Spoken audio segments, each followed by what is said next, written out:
캄보디아 최대 규모 공항 개항식에서 영국 치안 전문가가 발칵 뒤집어졌습니다. 23억 달러가 투입된 화려한 축제 현장에서 한국인 납치 사건이 터졌거든요. 조직범죄 전문가인 그가 3초간 멍해지더니 충격 선언을 터뜨렸습니다. 이런 정밀한 구조 작전은 처음 봅니다. 하지만 진짜 놀라운 일은 따로 있었습니다. 한국이 이미 동남아 전체 범죄 네트워크를 손바닥 보듯 꿰뚫고 있었다는 것이었습니다. 도대체 한국이 무슨 일을 벌인 걸까요? 그 충격적인 한국의 이야기 지금 바로 시작합니다. 잠깐 영상 시작 전 1초 만에 누를 수 있는 구독과 좋아요는 대한민국을 알리는데 큰 힘이 됩니다. 안녕하세요.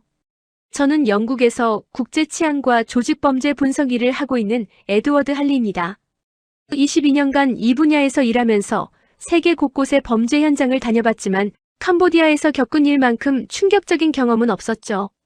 작년 가을 저는 동남아 조직범죄 확산을 분석하는 국제 프로젝트에 참여하게 되었습니다. 캄보디아 현장 조사를 위해 푸놈펜에 도착한 첫날이 바로 태초 국제공항 개항식 날이었어요. 23억 달러가 투입된 동남아 최대 규모의 공항이라고 하더군요. 개항식 현장의 분위기는 완전히 축제였습니다. 화려한 조명과 음악 그리고 각국 관계자들의 환한 웃음이 가득했죠. 하지만 제 눈에는 뭔가 어색한 부분들이 보였어요. 보안 요원들의 긴장된 표정, 그리고 공항 뒤편 빈민총과의 극단적인 대비 같은 것들 말입니다. 그날 저녁 현지 브리핑에서 충격적인 소식을 들었습니다. 공항 개항 하루 전에 한국인 청년 한 명이 온라인 사기센터에서 강제 노동을 당하다 사망했다는 거였어요. 담당자가 보여준 사진 속 피해자의 손목에는 깊은 교정 자국이 남아 있었습니다. 쇠창살, 전기 충격기, 방음벽까지 갖춘 완전한 노예노동 시설이었죠. 20년 넘게 수많은 사건을 봐왔지만 이렇게 조직적인 인권 유린은 처음이었습니다. 더 불길한 건 현지 관리들이 사건을 축소하려 한다는 점이었어요. 개항식 이미지 훼손 우려라는 말까지 나오더군요. 개항식 음악이 울리는 순간에도 제 머릿속은 그 시체 사진에서 벗어나지 않았습니다. 하지만 브리핑 자료를 자세히 들여다보니 이상한 점이 하나 있었어요. 사건 분석의 정밀도와 속도가 현지 수준을 뛰어넘었거든요. 피해자의 디지털 흔적, 이동 경로, 심지어 조직의 내부 구조까지 파악한 상세 보고서가 벌써 완성되어 있었습니다. 누가 이토록 빠르고 정확하게 분석을 해낸 걸까요? 보고서 곳곳에서 한국이라는 단어가 스쳐 지나갔지만 그때는 몰랐습니다. 이 이름이 앞으로 제 모든 편견을 뒤바꿀 줄은 말이죠. 그저 동아시아 국가 중 하나 정도로만 생각했던 한국이 이 복잡하고 어두운 사건의 열쇠를 쥐고 있었다는 사실을 깨닫기까지는 시간이 필요했습니다. 다음 날 아침 국제자문회의에 참석하면서 저는 처음으로 한국 구조팀의 존재를 확실하게 알게 되었습니다. 회의 자료 더미 사이에서 K대응팀이라는 표현을 발견했거든요. 한국 치안협력팀이 비공식적으로 움직이고 있다는 내용이었어요. 솔직히 처음에는 그냥 외교적 수사 정도로 생각했습니다. 하지만 자료를 자세히 들여다볼수록 놀라움이 커졌어요. 피해자가 사라진 경로를 단 3시간 만에 완벽하게 재구축한 기록이 있었거든요. 휴대폰 신호 추적부터 시작해서 디지털 결제 흔적, 교통카드 사용 패턴, 심지어 소셜미디어 앱 사용 기록까지 모든 데이터를 종합해서 완벽한 타임라인을 만들어놨더군요. 22년간 이 분야에서 일해온 저도 이런 정밀도는 처음 봤습니다. 특히 충격적이었던 건 데이터 분석의 깊이였어요. 단순히 이동 경로만 파악한 게 아니라 피해자의 심리 상태의 변화, 주변 환경에 대한 반응, 심지어 납치범들과의 상호작용 패턴까지 추론해내고 있었거든요. 마치 그 순간 현장에 있었던 사람처럼 상세한 분석이었습니다. 하지만 현지 상황은 정반대였어요. 캄보디아 경찰서를 방문했을 때의 혼란스러운 모습은 지금도 생생합니다. 기본적인 증거 보관조차 제대로 되지 않고 있었고 수사관들은 어디서부터 시작해야 할지 갈피를 못 잡고 있었거든요. 일부는 뇌물 문제로 의도적으로 조사를 지연시키고 있었고 나머지는 단순히 전문성과 장비가 부족한 상태였어요. 피해자가 마지막으로 목격된 지역 수색도 정말 엉성했습니다. 과학적 근거 없이 감에만 의존해서 이곳저곳을 뒤지는 수준이었죠. CCTV 분석도 담당자가 몇 시간씩 눈으로 확인하는 원시적 방법을 쓰고 있었어요. 같은 시간에 한국팀은 AI 기반 영상 분석으로 수백 시간 분량을 몇 분 만에 처리하고 있었는데 말이죠. 그런데 한국팀이 확보한 정보는 완전히 다른 차원이었습니다. 조직범죄의 운영 방식, 내부 위계 질서, 자금 세탁 경로, 심지어 개별 구성원들의 성향과 행동 패턴까지 상세하게 파악하고 있더군요. 어떻게 이런 정보를 단기간에 수집할 수 있었는지 정말 궁금했어요. 더 놀라운 건 한국팀이 이미 두 번째 피해를 막아냈다는 사실이었습니다. 독일에서 온 배낭여행자가 똑같은 수법으로 납치될 뻔했는데 한국 측에서 실시간 추적을 통해 위험지역 진입 10분 전에 차단했다는 거예요. 피해자조차 자신이 위험에 처했다는 걸 모르는 상태에서 구출된 케이스였습니다. 현지 브리핑에서 만난 독일 청년의 증언은 정말 인상적이었어요. 갑자기 한국 사람들이 나타나서 즉시 이 지역을 떠나라고 하더군요. 처음에는 이상했는데 나중에 알고 보니 그 시각에 납치범들이 저를 기다리고 있었다고 하더라고요. 그의 떨리는 목소리에서 한국팀에 대한 깊은 감사를 느낄 수 있었습니다. 저는 그때까지 한국을 그냥 삼성, LG 같은 대기업으로 유명한 기술 국가 정도로만 생각했습니다. K-팝이나 드라마로 문화 한류를 일으킨 나라 정도의 인식이었죠. 하지만 이 사건을 보면서 생각이 근본적으로 바뀌기 시작했어요. 단순한 기술력이나 경제력이 아니라 국가 운영 철학 자체가 완전히 다른 것 같았거든요. 회의가 끝나고 혼자 호텔방에서 자료를 다시 검토하면서 문득 궁금해졌습니다. 한국은 도대체 왜 이런 사건에 이렇게 적극적으로 개입하는 걸까요? 자국민 한 명을 위해 이 정도 자원과 인력을 투입하는 나라를 본 적이 없었거든요. 영국이라면 외교적 항의나 영사 업무 지원 정도에서 끝났을 텐데 말이죠. 브리핑룸을 나서면서 저는 한 가지 확신을 갖게 되었습니다. 이 사건은 단순한 개별 범죄가 아니라 훨씬 큰 그림의 일부라는 것이었어요. 그리고 그 거대한 퍼즐의 중심에 한국이 자리하고 있다는 것도 느꼈습니다. 서류 한 장만 봐도 그 나라의 수준을 알 수 있다더니 정말 그런 것 같았어요. 사흘째 되는 날 드디어 한국 구조팀을 직접 만날 기회가 생겼습니다. 현장 합동 조사를 위해 사기센터가 있다고 추정되는 시엠립 외곽 지역으로 향했거든요. 동남아의 뜨거운 햇볕과 모래바람이 매서운 정말 열악한 환경이었지만 한국팀의 베이스 캠프는 마치 다른 세계 같았어요. 첫 인상부터 압도적이었습니다. 위성통신 장치부터 휴대용 DNA 분석기까지 모든 장비가 군사작전 수준으로 질서정연하게 배치되어 있었거든요. 특히 눈에 띈 건 차세대 드론과 실시간 음성 분석 장비, 그리고 휴대용 디지털 포렌식 키트였어요. 이런 첨단 장비들을 캄보디아 오지에서 보게 될 줄은 꿈에도 몰랐습니다. 더 놀라운 건 모든 장비가 현지 환경에 완벽하게 최적화되어 있다는 점이었어요. 습도, 온도, 전력 공급, 심지어 현지 통신망 상황까지 고려해서 세팅되어 있더군요. 장비 하나하나가 마치 이곳에서 오랫동안 사용해온 것처럼 자연스럽게 작동하고 있었습니다. 한국팀 지도관이 직접 피해자 추적 과정을 시연해 보였는데 그 광경은 정말 충격적이었어요. 대형 스크린에 실시간으로 뜨는 각종 데이터들을 보면서 입이 다물어지지 않았거든요. 피해자가 마지막으로 보낸 카카오톡 메시지, 배달앱 주문 내역, 유튜브 시청 기록, 심지어 걸음수 측정 앱 데이터까지 모든 디지털 흔적을 종합해서 완전한 3D 동선 지도를 만들어내더군요. 가장 인상 깊었던 건 AI 기반 행동 패턴 분석이었습니다. 피해자의 평소 성격, 스트레스 반응, 위험 상황에서의 선택 경향까지 분석해서 이 상황에서 그가 어떤 행동을 했을 가능성이 높은지 예측하는 시스템이었어요. 제가 22년간 봐온 어떤 수사 기법과도 완전히 차원이 다른 접근 방식이었습니다. 현지 당국과 협업하는 방식도 정말 인상 깊었어요. 캄보디아 관리들의 복잡한 정치적 이해관계나 부패 문제를 정면으로 맞서지 않으면서도 필요한 모든 정보와 협력을 확보하는 절묘한 외교수를 보여줬거든요. 강압이나 회유가 아닌 상호 이익을 찾는 방식으로 접근하더군요. 특히 놀라웠던 건 3중 검증 시스템이었어요. 모든 정보를 3개의 독립된 경로로 확인하고 서로 다른 분석팀이 같은 결론에 도달했을 때만 최종 판단을 내리는 방식이었습니다.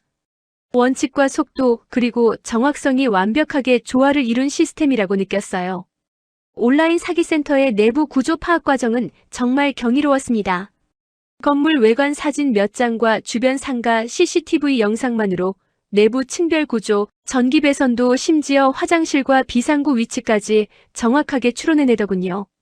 경비원들의 교대 시간, 식사 배달 패턴, 택시 이용 빈도까지 모든 정보가 엑셀 시트에 정리되어 있었어요. 한국팀의 리스크 예측 모델을 처음 봤을 때는 정말 SF 영화를 보는 것 같았습니다.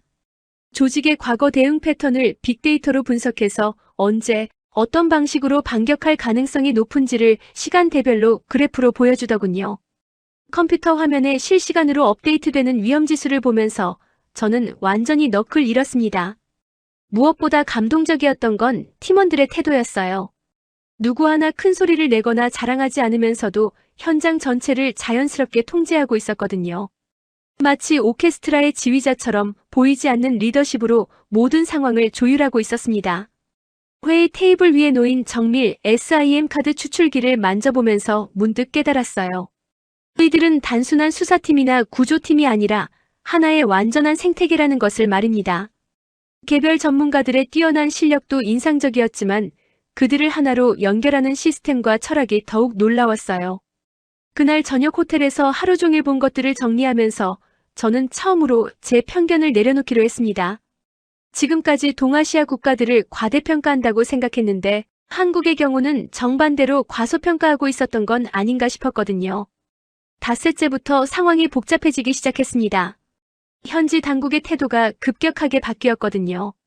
처음에는 적극적으로 협조하던 관리들이 갑자기 국가주권 침해 같은 말까지 꺼내기 시작했어요.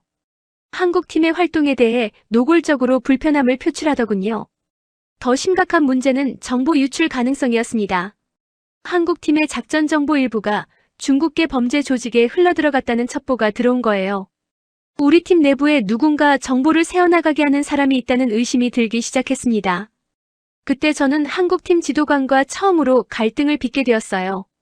국제기구 절차를 우선시해야 한다고 주장했거든요. 하지만 지도관은 단호했습니다.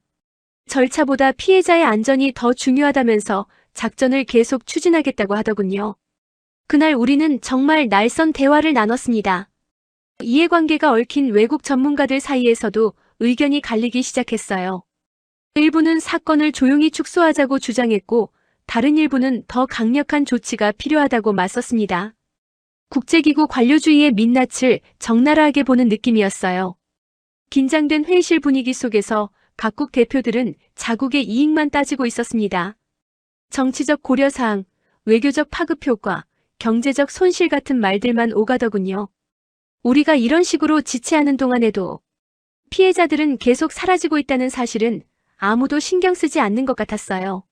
하지만 한국팀은 달랐습니다. 감정이나 외교적 고려 같은 건 완전히 배제하고 오직 팩트만 가지고 이야기하더군요. 예상 탈출 경로 분석, 범죄 조직의 반응 패턴 예측, 시간대별 리스크 변화 같은 구체적인 데이터만 제시했습니다. 그런데 놀랍게도 한국팀의 예측이 완벽하게 적중했어요. 범죄 조직이 정확히 예상한 시간에 예상한 방식으로 움직였거든요. 회의실에서 논쟁만 하고 있던 우리와 달리 그들은 이미 상황을 완전히 파악하고 있었던 겁니다. 저는 그때 깨달았어요. 데이터는 거짓말을 하지 않는다는 것을 말입니다. 아무리 복잡한 정치적 이해관계가 얽혀 있어도 결국 숫자와 사실 앞에서는 모든 논쟁이 무의미해진다는 걸 배웠습니다. 한국팀의 대형 화면에 띄워진 예측 모델을 보면서 저는 완전히 굴복할 수밖에 없었어요. 그들이 옳았고 우리는 틀렸습니다.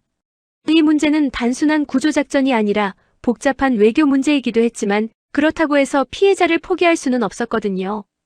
지도관과의 갈등 이후 저는 많은 것을 반성하게 되었습니다.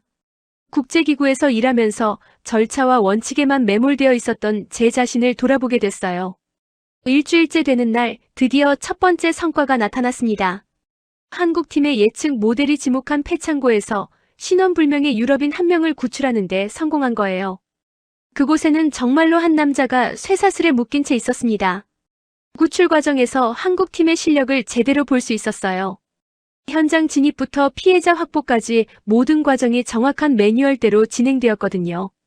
특히 디지털 포렌식 팀이 40분 만에 전체 루트를 재구축해낸 건 정말 믿기 힘들 정도였습니다. 더 놀라운 건 한국팀의 태도였어요. 성공적인 구출 작전을 마치고도 누구 하나 자랑하거나 크게 기뻐하지 않더군요. 그저 또 한 명 구했다고만 담담하게 말할 뿐이었습니다. 이런 겸손함은 정말 처음 봤어요. 구출된 피해자가 한 말은 지금도 잊을 수가 없습니다. 한국 분들 덕분이에요. 한국팀이 아니었으면 저는 이미 다른 곳으로 팔려갔을 거예요. 떨리는 목소리로 고마움을 표현하는 그 모습을 보면서 가슴이 뭉클해졌어요. 하지만 진짜 놀라운 일은 그 이후에 벌어졌습니다. 캄보디아 내 다른 피해자 가족들이 한국팀에 직접 연락을 취하기 시작한 거예요. 현지 경찰이 아니라 한국팀을 찾아온다는 것 자체가 충격적이었습니다.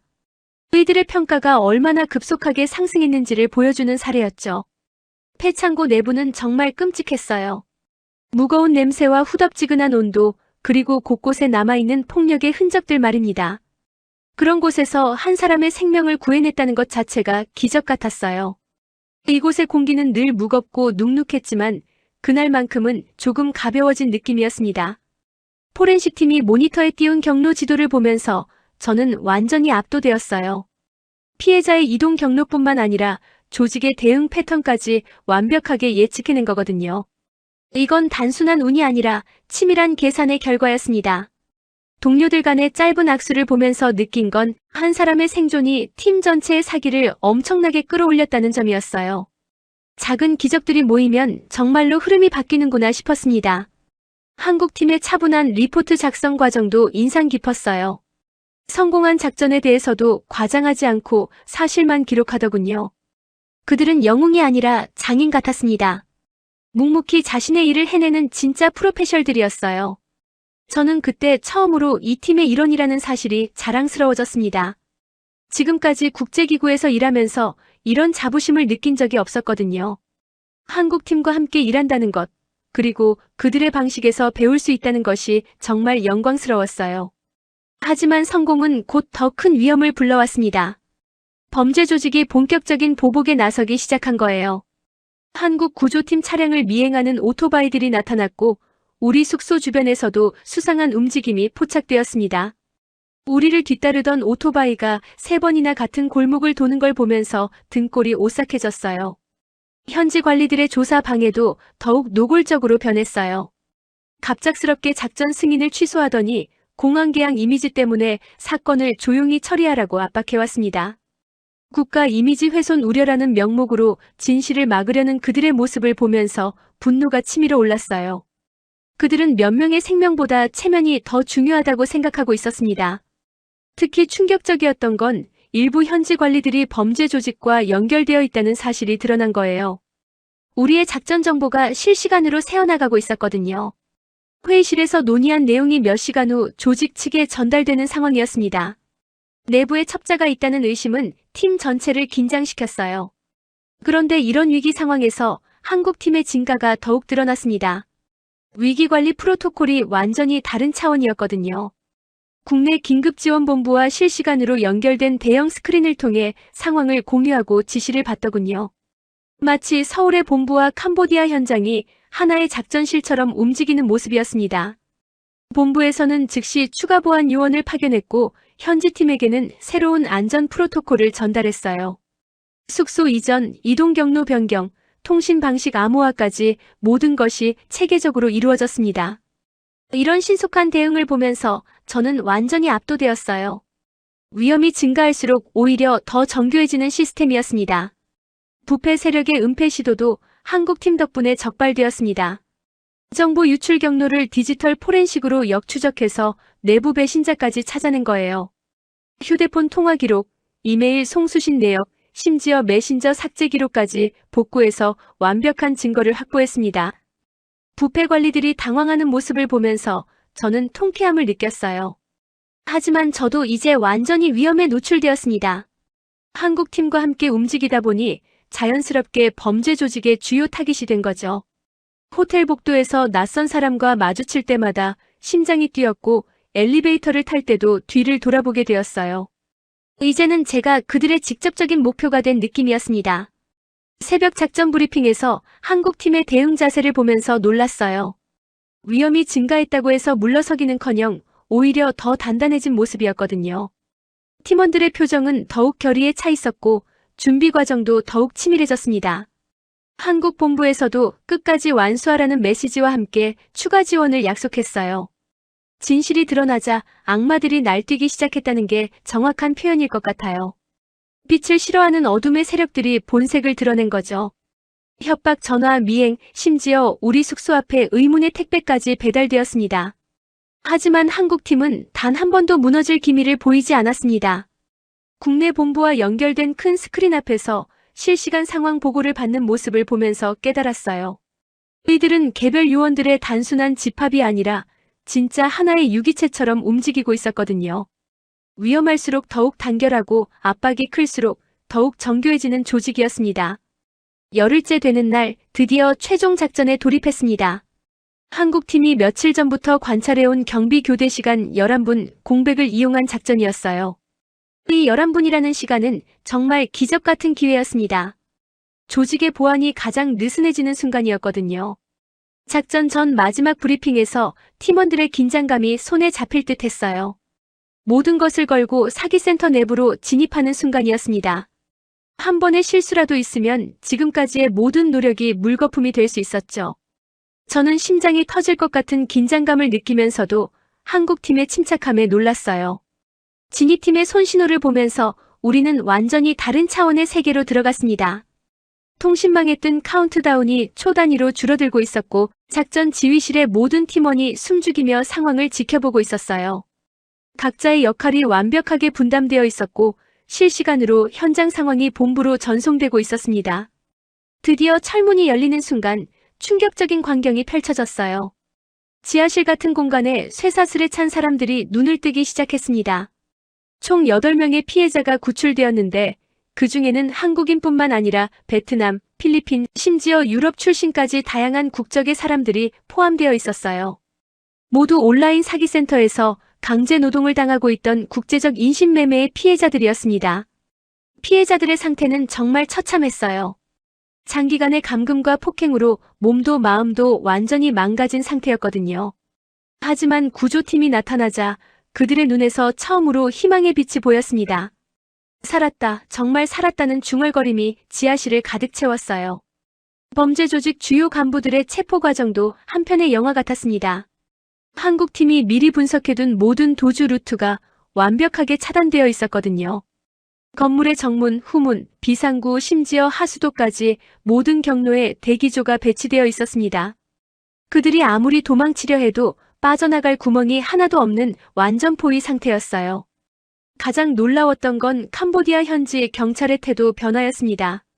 그동안 소극적이고 무기력했던 경찰관들이 갑자기 한국팀 계획대로 움직인다 라고 외치면서 적극적으로 나서기 시작한 거예요. 한국의 작전 방식이 얼마나 정확하고 효과적인지 직접 확인한 후의 변화였습니다.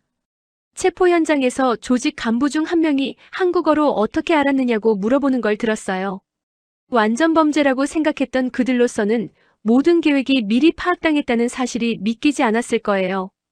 폭력보다 강한 건 결국 정확성이고 치밀함이라는 걸 그 순간 실감했습니다. 구출된 피해자들 중 한 명이 떨리는 목소리로 감사를 표현했어요. 한국 분들이 아니었으면 우리는 영영 이곳을 벗어날 수 없었을 거예요. 그 말을 들으면서 가슴이 뭉클해졌습니다.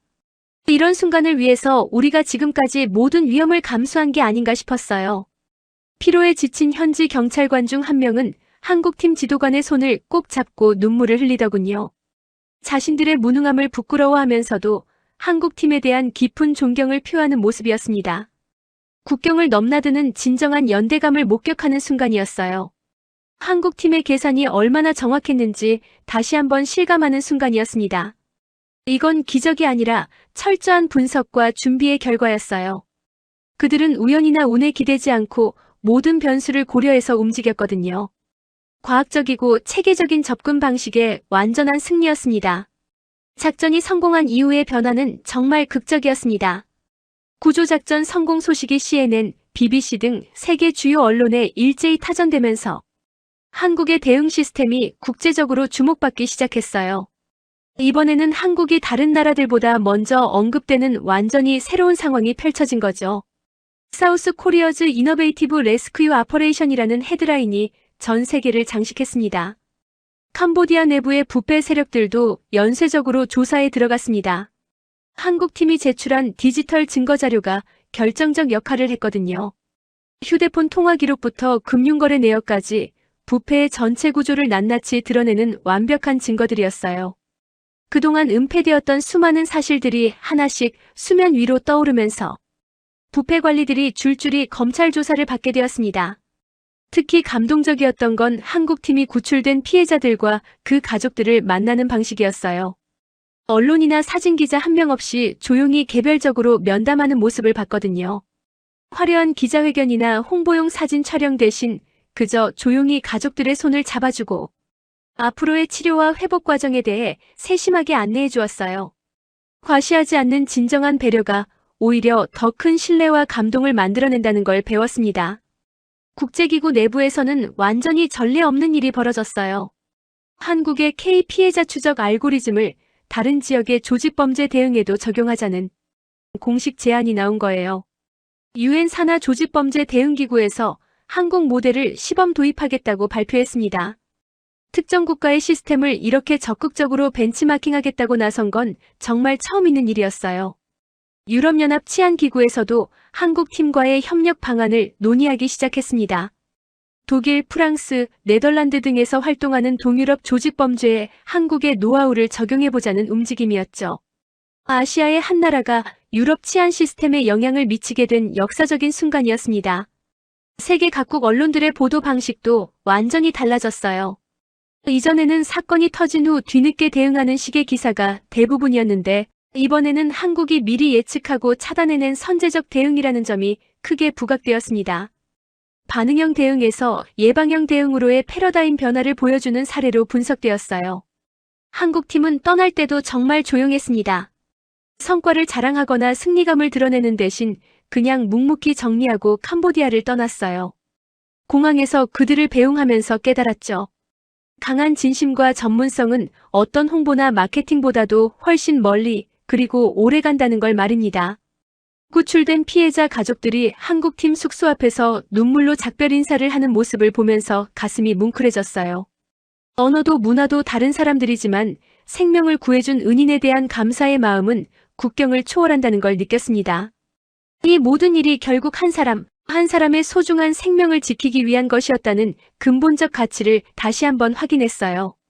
국제기구 내부 긴급회의에서 한국 방식을 다른 지역에도 확산시키자는 의견이 만장일치로 통과되었습니다.